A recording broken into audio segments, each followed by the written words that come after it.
ኤርትራውያን ደያኖ ኩዕሶ እግሪ ኣብ ናይ ካፍ ውድድራት ክዳንዩ ተመሪጾም ኤርትራዊ ኢንተርናሽናል ዳኛ ተኽሉ ሞጎስ ካብ 1 ክሳብ 28 ለካቲት ኣብ ሃገራት ኡጋንዳ፣ ኬንያን፣ ታንዛንያ ናብ ዝካየድ ሻምፒዮን ሃገራት ኣፍሪቃ 2025 ከም ዳኛ ኮይኑ ንኽመርሕ ብማሕበር ኩዕሶ እግሪ ኣፍሪቃ ካፍ ተመሪጽሎ። እዚ ካብ 2018 ጀሚሩ ኢንተርናሽናል ባጅ ናይ ዳኛ ሒዙ ኣብ ናይ ኣህጉራዊ ግጥማት ክመርሕ ዝኽኣለ ማእከላይ ዳኛ ተኽሉ እዚ ዕድል ዝረኺቡ ኣብ ሓደ ካብ ውድድራት ኩዕሶ እግሪ ኣፍሪቃ ምስታፉ ኣብ ዕብየት ኩዕሶ እግሪ ኤርትራ ተራ ክህልዎ ተጽቢት ይግበር። ብጀካዚ ማእከላይ ዳኛ ደሊና ሳህለ ኣብ ውድድር ኩዕሶ እግሪ ደቂ ኣንስትዮ ትሕቲ 17 ዓመት ካፍ ክትመርሕ እውን ተመሪጻላ። ኤርትራዊት ጓል ኣንስተይቲ ዳኛ ደሊና ኣብቲ ካብ 7 ክሳብ 18 ጥሪ ኣብ ታንዛንያ ዝካየድ ዘሎ ውድድር ትሳተፍ ዘላ ኮይና ቅድሚ ዳኛ ምዃና ከዓ ኣባል ሃገራዊት ጋንታ ኩዕሶ እግሪ ኤርትራን ኣባል ክለብ ኩዕሶ እግሪ ክለብ ደንደንን መንባራ ይዝከር። ኣብ ናይ ካፍ ውድድራት ንኽትመርሕ ዕድመ ዝቐረበላ ዘሎ ድማ እዚ ናይ መጀመርታ እዋን እዩ።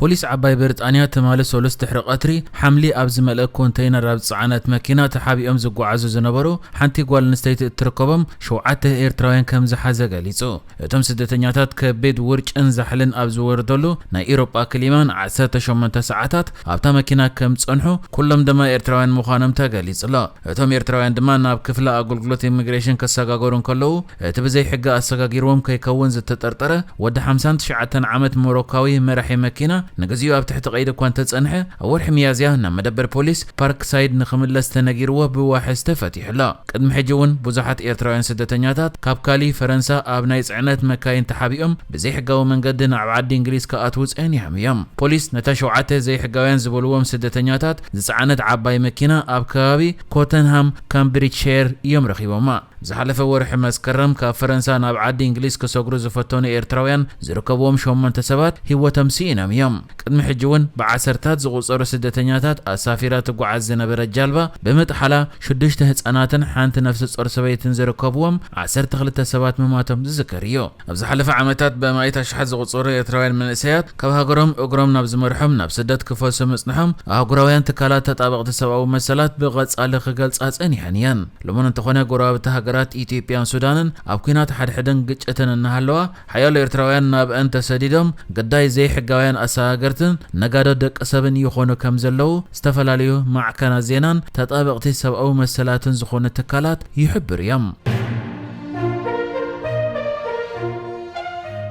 ኣብ ኢትዮጵያ ክልል ኣምሓራ ዞባ ሰሜን ወሎ ወረዳ ቦግና በዘጋጠመ ከቢድ ሕጽረት መግቢ ኣዴታትን ህጻናትን ከም ዝሞቱ ሓደ ዳህሳሳዊ መጽናዕቲ ኣመልኪቱ። ካብ ዝሓለፈ ወርሒ ጀሚሩ ኣብታ ወረዳ ሕጽረት መግቢ ከም ዘጋጠመ ዝተፈላለያ ማዕከናት ዜና ክጽብጽባት ጸንሐ ኮይነን ኣዝዮም ዘሰክፉ ምስልታት እውን ወጽዮም እዮም። ዩኒቨርሲቲ ወልድያ ኣብቲ ከባቢ ዘካየዶ ኣፈናዊ መጽናዕቲ እቲ ቅልውላው ከቢድ ከም ዝኾነ ከመልክቱን ከሎ ዝተፈላለዩ ካልኦት ናይ መጽናዕቲ ትካላት ድማ ሓደገኛ ኩነታት በመባልዮም ገሊጾም ዘለዉ። 6 ሰብ ሞያ ዘካተተ ጉጅለ መጽናዕቲ ዩኒቨርሲቲ ወልድያ ናብታ ወረዳ ብምኻድ ብዝገበርዎ ዳህሳስ ከቢድ ሕጽረት መግቢ፣ ጸገም ኣገልግሎት ጥዕናን ጸገማት ዝስተ ማይን ከም ዝተኸስቱ ክንዕዘብ ክኢልና ኢሎም። ወረዳ ቦግና ብድርቂ ዝፍለጥ ከባቢ ኮይኑ በቲ ኣብ ትግራይ ዝተወልዐን ናብ ክልል ኣምሓራ ዝለሓመን ኩናት ተሃሲዩ ዝጸንሐን ኣብ ዝሓለፈ ዓመት ድማ ብተፈጥሮዊ ሓደጋታት ውሕጅ ዝተጠቕዐ ከባቢ እዩ። በዚ ምኽንያት ድማ ሓረስቶት ናይቲ ከባቢ ዋሕዲ እቶት ከም ዘጋጥሞም እዩ ዝግለጽ። እታ ወረዳ ልዕሊ 1 ዓመት ኣብ ትሕቲ ዕጡቓት ፋኖ ብምህላዋ ድማ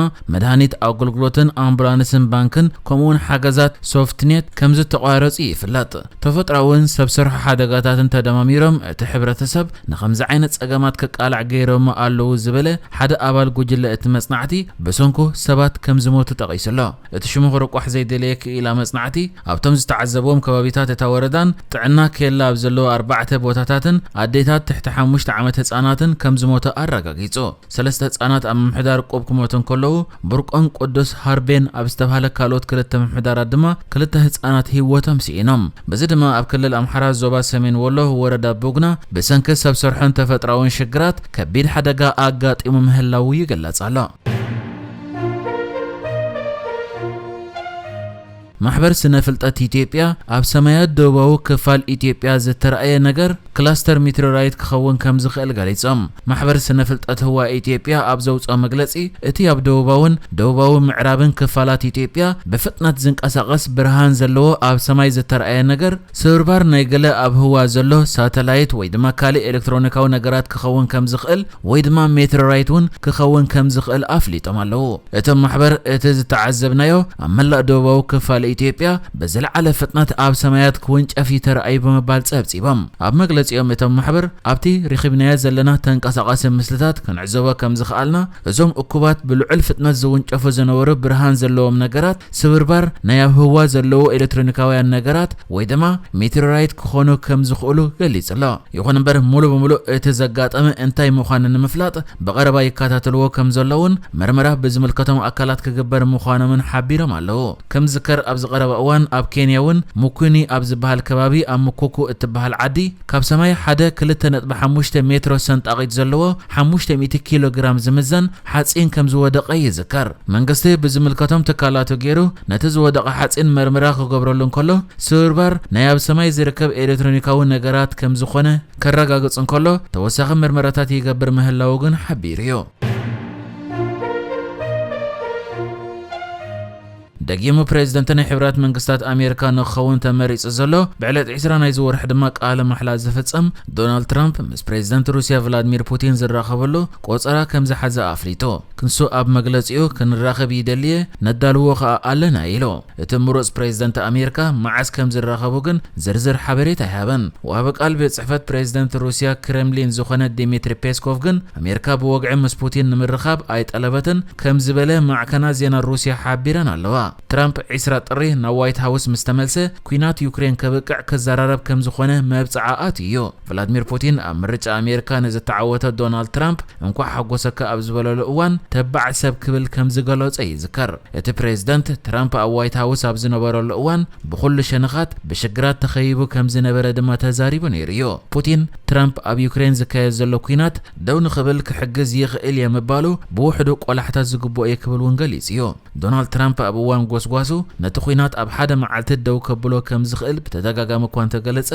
نزي بخمي كفصمو كم زخيل جن ابريو ايفلطن ترامب ور حدار 2024 اب استخايد مرج امريكا دحر معواتو بريزيدنت يوكرين فولوديمير زيلنسكي ترامب بريزيدنت مسكونه اتوكينات كابت بخاله اغباب زودا قلطيف خودا اي زبل امنات كم زلو غليص نيريو